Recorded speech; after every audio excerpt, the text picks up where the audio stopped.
Hello and welcome to student. Welcome to session 1 of principles of basic principles of accounting.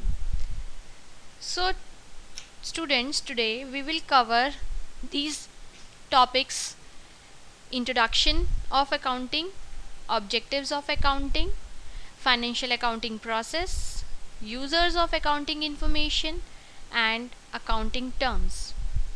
These are the topics that we cover in the first session. Now, in the first slide, as you can see, first we have to understand what the accounting is.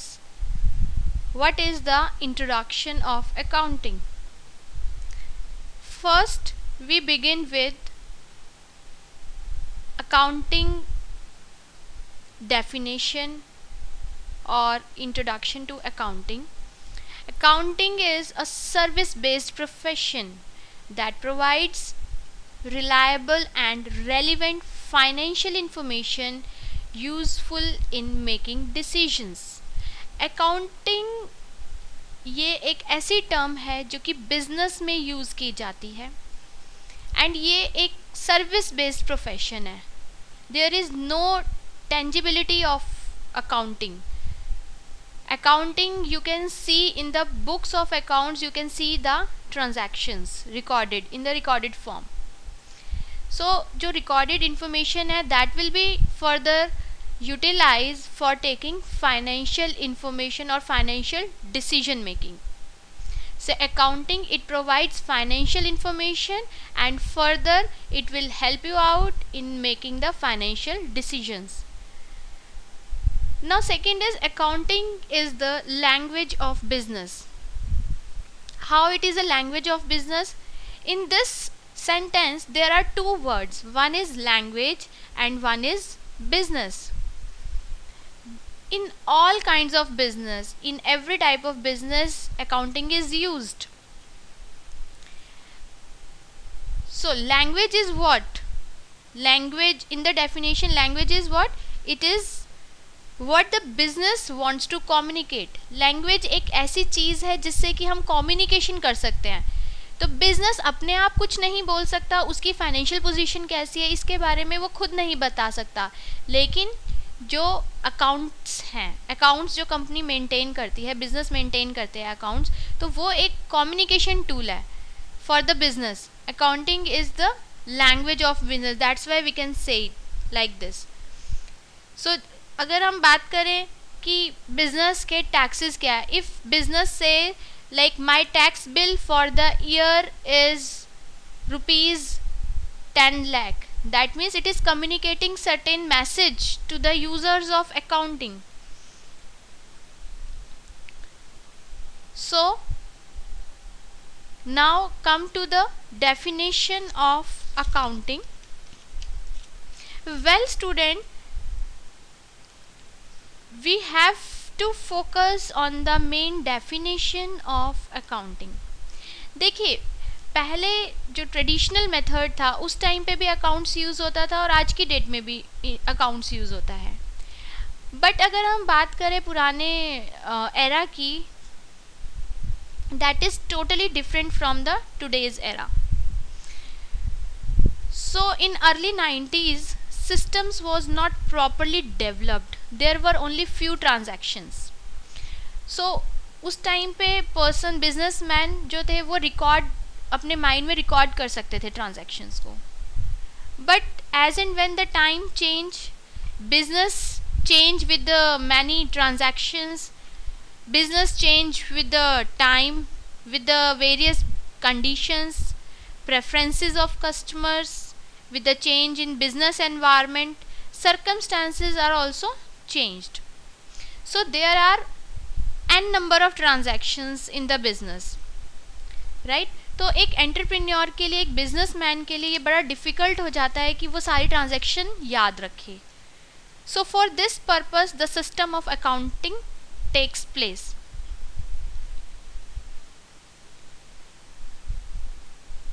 So accounting is what? The art of recording. अगर हम बात करते हैं recording की, recording means कि जितनी भी business में ट्रांजैक्शन हो रही है उसको एक जगह रिकॉर्ड करना पड़ता है कि जिससे कि आप उसको बाद में रेफर कर सकें. That is the recording part. Recording, it is the art of recording, as we have discussed earlier also, that every business transactions have to be recorded. But these days transactions are very much increasing, they are very fast, so हर चीज़ याद रखना it's very difficult, so that's why necessity of recording takes place. अगर हम बात करें सिर्फ records maintain करना, ये किसी भी यूज़र्स के पॉइंट ऑफ व्यू से उसका पर्पस कंप्लीट आउट नहीं करता. Only recording does not going to serve the purpose of users of accounts. So if recording could not be converted into some meaningful information, then it has to be classified. जब तक recording का कोई meaningful concept नहीं रहेगा, कोई meaningful information नहीं देगी recording, तब तक उसका कोई यूज़ नहीं है. तो उसको पर्टिकुलरली यूज़ करने के लिए यूज़र्स ऑफ अकाउंटिंग उसको यूज़ कर सके, उसके लिए we have to classify the transaction. जो हमने ट्रांजैक्शंस रिकॉर्ड की है उसी को ही हम ग्रुपिंग करते हैं. जैसे हमारे पास कैश ट्रांजैक्शंस भी है, क्रेडिट ट्रांजैक्शंस भी है. फॉर एग्जांपल आई से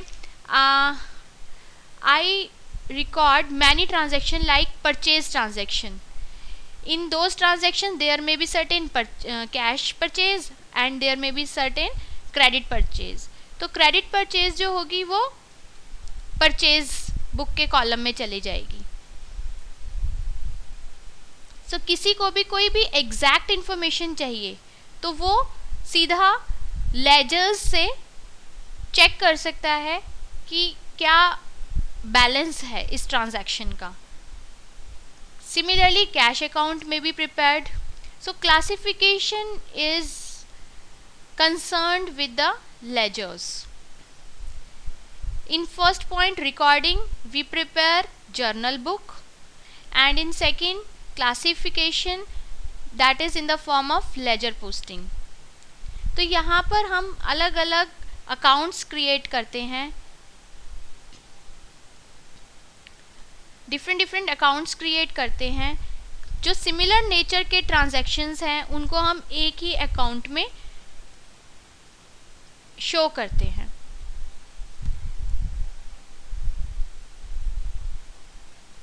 सो that is classification part. Now comes to summarising. Summary is also important. अब summarising is what? When we classified the transactions, so then it will not going to serve the purpose of interested parties.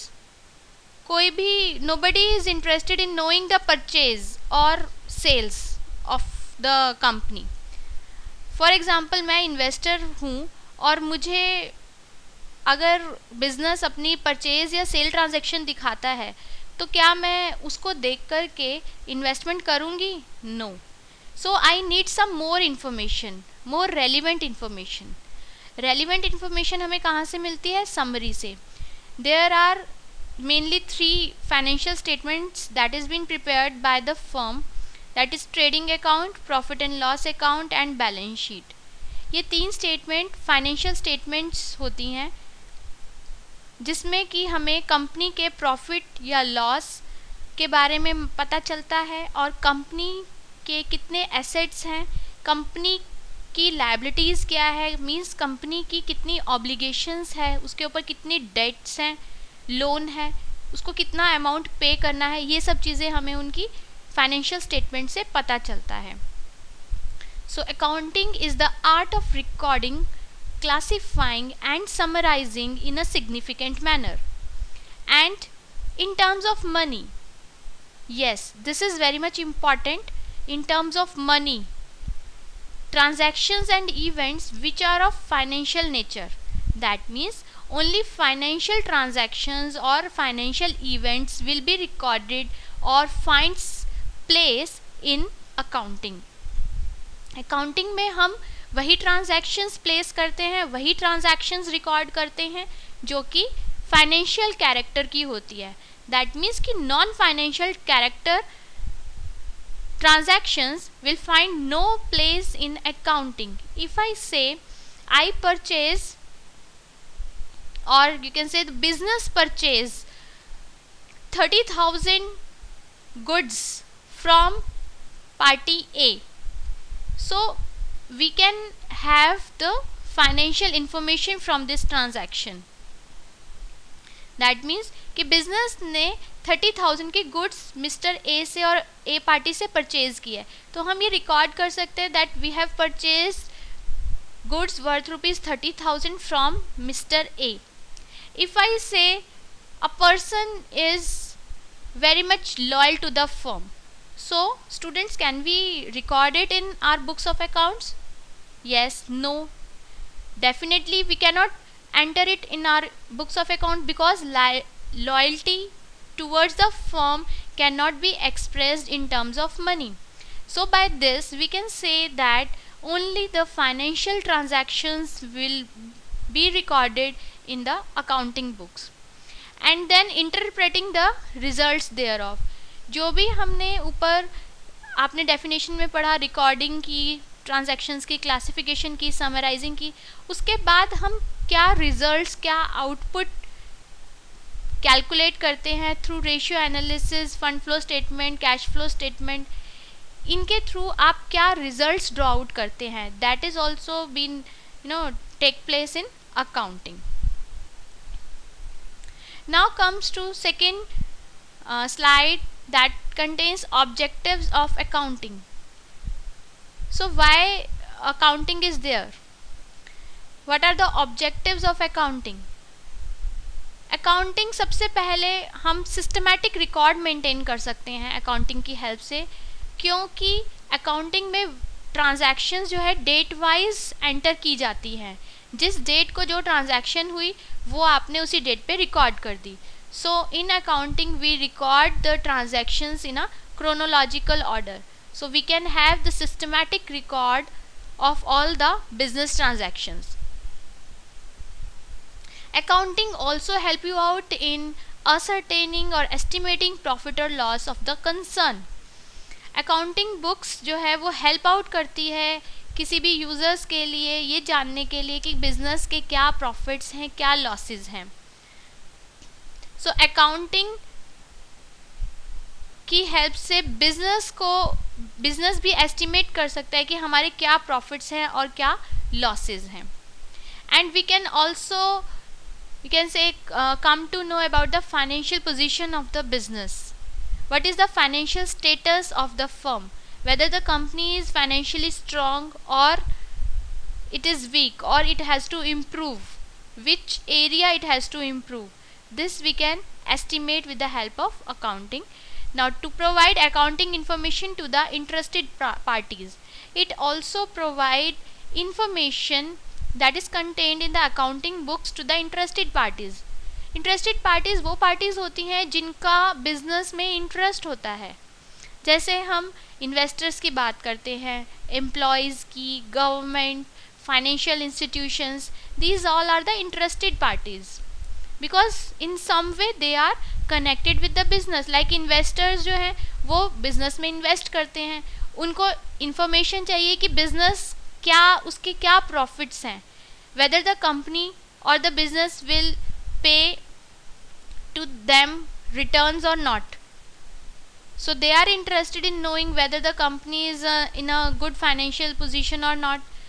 So it provides information, it provides accounting information to all the parties. Now we have to understand the accounting process, or you can say financial accounting process. देखिए accounting process सबसे पहले start होता है recording से. जितनी भी business की transaction की जाती है सबसे पहले उसको record किया जाता है.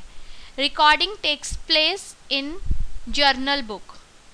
अगर हम अकाउंटिंग की बात करते हैं तो उसमें जितनी भी ट्रांजैक्शंस की रिकॉर्डिंग है वो जर्नल बुक में की जाती है. Journal book is called as the primary book, क्योंकि उसमें सबसे पहले ट्रांजैक्शन रिकॉर्ड की जाती है. फर्स्ट एंट्री बुक कह सकते हैं उसको हम. सेकेंड थिंग आती है classifying the transactions. on the basis of recording we have to classify the transaction, means grouping करते हैं. जो ट्रांजैक्शन जिस कैटेगरी की है उसको एक ही ग्रुप में डाला जाता है. लाइक परचेज की ट्रांजैक्शंस परचेज अकाउंट में आएगी, सेल्स की ट्रांजैक्शन सेल्स अकाउंट में आएगी, कैश की ट्रांजैक्शन सारी कैश अकाउंट में आएगी.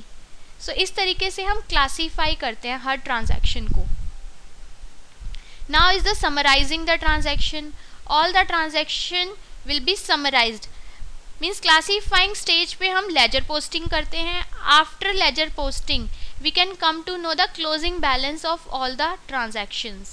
So those closing balances will be summarized in the form of financial statements like trading account, profit and loss account and balance sheet. Before that we have to prepare trial balance also. So these statements provide the summary of all the transactions. उसके बाद सारे results को we have to interpret in the form of ratio analysis. Ratio analysis की help से हमें पता चलता है कि कंपनी की लिक्विडिटी पोजीशन कैसी है. With the help of liquidity ratio we can come to know the liquidity position of the firm and then we interpret कि कंपनी स्टैंड कहाँ करती है. इसकी सॉल्वेंसी रेशियो हम डेट इक्विटी रेशियो की हेल्प से फाइंड आउट कर सकते हैं, जिससे कि कंपनी का पता चलता है कंपनी सॉल्वेंट है या कंपनी इंसॉल्वेंट हो सकती है आगे आने वाले टाइम में. So that is interpretation part. Then again we have to record the transaction. Then again when we come across with other transaction, then again we have to record, then again classification, summarizing and interpretation took place. So this is the accounting process. Now there is a difference between accountancy and bookkeeping. अब देखिए bookkeeping और accounting कुछ हमारी एक जैसी terms हैं, but accounting जो start होती है वो वहाँ से स्टार्ट होती है जहाँ पे bookkeeping ख़त्म होती है. सो bookkeeping एक जस्ट रिकॉर्डिंग पर्पस के लिए यूज़ की जाती है. bookkeeping is just merely recording the business transaction in the books and the ledger. We just record the transactions. हम यहाँ पर कोई फाइनेंशियल स्टेटमेंट्स नहीं बनाते हैं, तो इसीलिए हमें बुक कीपिंग से एक्चुअल फाइनेंशियल पोजीशन के बारे में नहीं मालूम पड़ता है. So book keeping is very much narrow concept while accountancy is a wider concept. यहाँ पर हम सभी अकाउंट्स को कंपाइल करते हैं, इस तरीके से कंपाइल करते हैं कि जिससे कंपनी की फाइनेंशियल पोजीशन के बारे में पता चल सके. सो बुक कीपिंग और अकाउंटेंसी में बेसिक डिफरेंस क्या है कि book keeping where the bookkeeping ends, accounting start. So bookkeeping just record the transactions, while accounting we have to prepare the financial statements. Now are the users of financial statements. There are various users of financial statements. जैसे कि आप slide से देख सकते हैं, income tax department, shareholders, investors, these are the parties who come to know or who are interested to know the financial position of the firm. Like income tax department का क्यों interest होता है financial statement के बारे में जानने के लिए, क्योंकि इनकम टैक्स डिपार्टमेंट को टैक्स इम्पोज करना होता है बिजनेस फर्म्स के ऊपर. शेयर होल्डर्स को अपना डिविडेंड लेना होता है, तो it all depends on the profit position of the firm. Investors को भी इन्वेस्ट करना है और उसके बदले उन्हें रिटर्न मिलेंगे, और इन्वेस्टर्स को रिटर्न तभी मिलता है जब कंपनी अच्छे प्रॉफिट्स अर्न करती है. सिमिलरली बैंक्स और financial institutions, they are also interested to know the financial position of the firm. In fact, financial statements, they give the true picture to these parties. Banks and financial institution they provide loan facility to the company, तो उसके ऊपर जो interest की payment है वो भी उन्हें regular करनी पड़ेगी, और वो तभी रेगुलर करेंगे जब कंपनी को अच्छे प्रॉफिट्स होंगे, when the company enjoys good profit. So banks and financial institutions, they are also have to know whether the company is in a position to pay regular interest or not. So it is in the interest of all of all that financial statement reflect true and fair view of the state of affairs of the entity. Entity means the business. So business की financial statement इस तरीके से prepared होनी चाहिए कि वो एक true और फेयर पिक्चर दे सके कंपनी के फाइनेंशियल अफेयर्स के बारे में. This is the chart given here. Accounting को हम 2 पार्ट्स में डिवाइड कर सकते हैं, financial accounting and managerial accounting. अब देखिए, फाइनेंशियल अकाउंटिंग का जितना भी डेटा है, जितनी भी इंफॉर्मेशन है, that is meant for the outsiders. Basically external users uses the information given by the financial accounting. External users यहाँ पर कौन होंगे? Investors, creditors, customers and tax authorities. They are the parties who are in the outside of the organization. Organization के बाहर काम करते हैं ये लोग. So financial accounting information is meant for these users. Now comes to the managerial accounting. Managerial accounting ये वो accounting है जो कि मैनेजमेंट को डिसीजंस लेने में हेल्प करती है. तो managerial accounting information will be beneficial for the internal users of accounting information. अब internal users कौन होंगे यहाँ पर? Management, that means top level management, middle level management और lower level management. Managerial accounting information use करेगी for the planning of the organization, for strategy, for implementing strategies or for long term goals and objectives for the firm. And employees, they are the internal users because they are available within the organization. Now comes to, there are other users of accounting information, that are investors, financial analysts. They need the information to decide whether they should invest in the company or not. Investors और financial analyst के लिए भी ये financial statement information बहुत ज़रूरी है, क्योंकि इन्हें इन्वेस्ट करना है कंपनी में. तो कंपनी उनको टाइमली रिटर्न दे पाएगी या नहीं दे पाएगी, it all depends upon the information given in the financial statement. Similarly, employees are also interested in the information about the solvency and profitability of their employers so that they can decide their careers. Companies उनको उनकी remuneration properly दे पा रही है या नहीं दे पा रही है, या दे पाएगी आगे. अगर कंपनी अच्छी प्रॉफिट ओरिएंटेड कंपनी है तो उनको हाइक सैलरीज में हाइक देगी, उनको इंक्रीमेंट देगी. तो एम्प्लॉयज़ के लिए भी ये चीज़ बहुत ज़रूरी है, ये इन्फॉर्मेशन बहुत ज़रूरी है कि कंपनी कितने प्रॉफिट्स अर्न कर रही है. Now is the lenders. Lenders are they are interested in information that enables them to determine whether their loans and interest attaching to them will be paid when due. So lenders कौन होते हैं? जो कि company को loan देते हैं, और company को अगर लोन दिया गया है तो उनको इंटरेस्ट भी कंपनी को पे करना पड़ेगा रेगुलरली. तो lenders, they are also interested for information, financial information, because they have to know whether the company will be able to pay the interest due or not. Similarly, suppliers and trade creditors are also involved here. Suppliers क्या है कि company को credit basis पे goods supply करते हैं, तो क्या वो उनके लोन और ऑब्लिगेशंस टाइमली पे कर पाएगी या नहीं कर पाएगी. इसीलिए फाइनेंशियल स्टेटमेंट जो है वो सप्लायर्स को और ट्रेड क्रेडिटर्स को फाइनेंशियल इंफॉर्मेशन प्रोवाइड करती है. Now comes to accounting terms. अब देखिए अकाउंटिंग में बहुत सारी ऐसी आपको नई टर्म्स लगेंगी जो कि हम यूज़ करते हैं अकाउंटिंग में, और ये जानना बहुत ज़रूरी है। सबसे पहली टर्म आती है एंट्री। एंट्री क्या है? एंट्री का मतलब क्या है? एंट्री मीन्स जब भी आप कोई रिकॉर्ड करते हैं ट्रांजैक्शन को तो उसको हम एंट्री बोलेंगे। So recording of transaction in any book of accounting, किसी भी अकाउंटिंग बुक में आप रिकॉर्ड करते हैं तो उसको हम बोलेंगे entry. Second thing is the proprietor. Proprietor कौन होता है?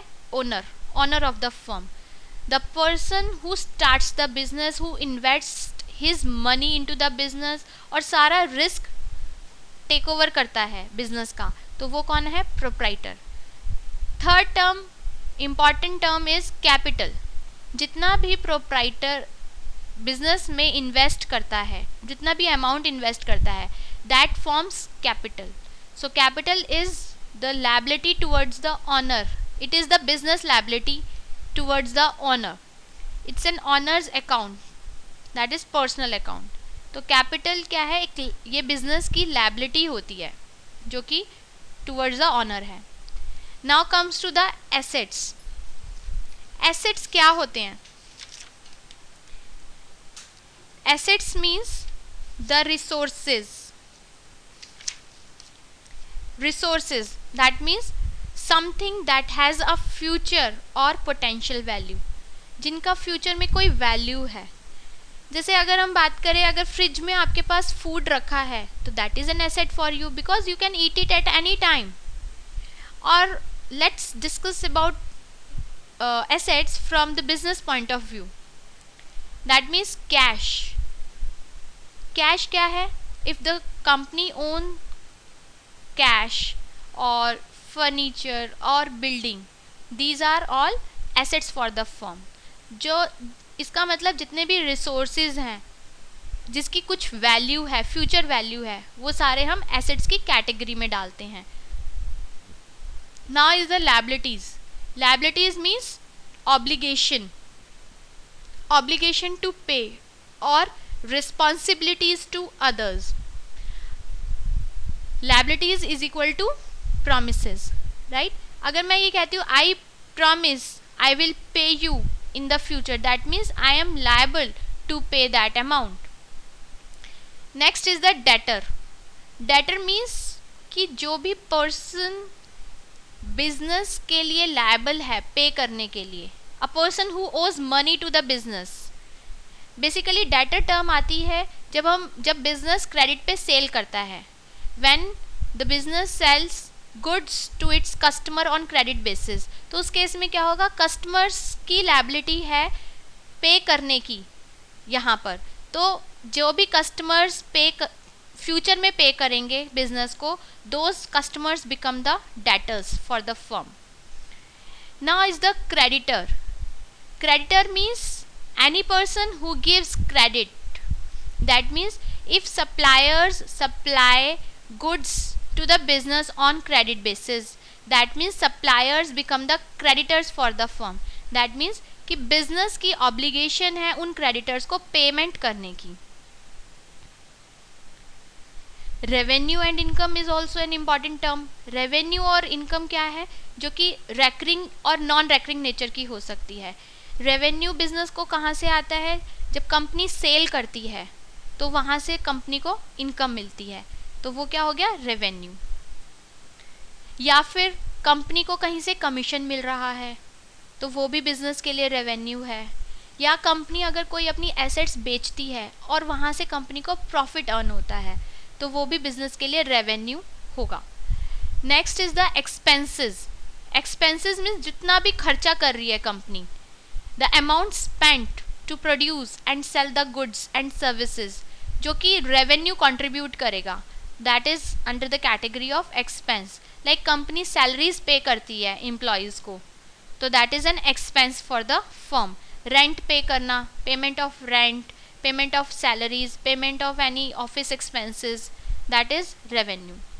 Now is the revenue expenditure. When the benefit of an expense is not likely to be available for 1 year, revenue expenditure की बात करते हैं तो ये वो एक्सपेंडिचर है जिसका बेनिफिट कंपनी को एक ही साल में नहीं मिलता, आगे आने वाले टाइम में भी मिलता है. That is salaries, wages, these are all considered as revenue expenditure. उसके बाद हम बात करते हैं कैपिटल एक्सपेंडिचर की. When the benefit of an expenditure is not exhausted, sorry I have to correct, revenue expenditure. Revenue expenditure ये वो expenditure है जो कि एक साल के अंदर अंदर ही हम जिसका बेनिफिट ले लेते हैं, राइट. एंड कैपिटल एक्सपेंडिचर ये वो एक्सपेंडिचर होता है जो कि हमें एक साल में जो एग्जॉस्ट नहीं होता, आगे जो आने वाले टाइम पीरियड है, नेक्स्ट जो हमारे नंबर ऑफ़ ईयर्स अकर होंगे उसमें भी हमें इनका बेनिफिट मिलता है.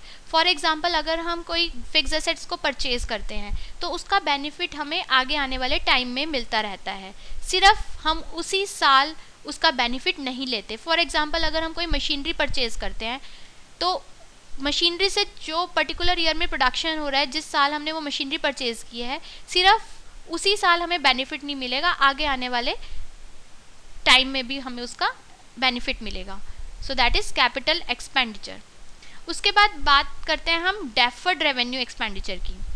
डेफर्ड रेवेन्यू एक्सपेंडिचर ये वो एक्सपेंडिचर है जिसका बेनिफिट हमें एक साल या उससे ज़्यादा टाइम तक मिलता रहता है और इसे हम उसी साल राइट ऑफ नहीं करते जिस साल ये इनकर होता है. It will be right of for more than 1 year, over a period of 2 year, 3 year और 5 years. ये एक तरीके से काफ़ी हैवी एक्सपेंडिचर होता है जो कि कंपनी करती है. जैसे हम एडवर्टीज़मेंट एक्सपेंडिचर को डेफर्ड रेवेन्यू एक्सपेंडिचर की कैटेगरी में डालते हैं. एडवर्टीज़मेंट एक्सपेंडिचर ये वो एक्सपेंडिचर है जिसका बेनिफिट कंपनी को सिर्फ उसी साल नहीं मिलता जिस साल वो एडवर्टीज़मेंट करती है, उसको आगे आने वाले समय में भी इसका बेनिफिट मिलता है. और ये एक हैवी एक्सपेंडिचर है तो इसीलिए हम ये पूरा का पूरा उसी साल प्रॉफिट एंड लॉस अकाउंट से चार्ज नहीं करते. इनफैक्ट इसे हम हर कुछ सालों तक हम इसे राइट ऑफ करते हैं. So that was your end of session 1. Now there are some questions for you people. That are, first question is what are the objectives of accounting, and you have to define certain terms that are assets, capital, liability and proprietor, that you can have the you can see from the slides also. So thank you student, this is the end of session 1.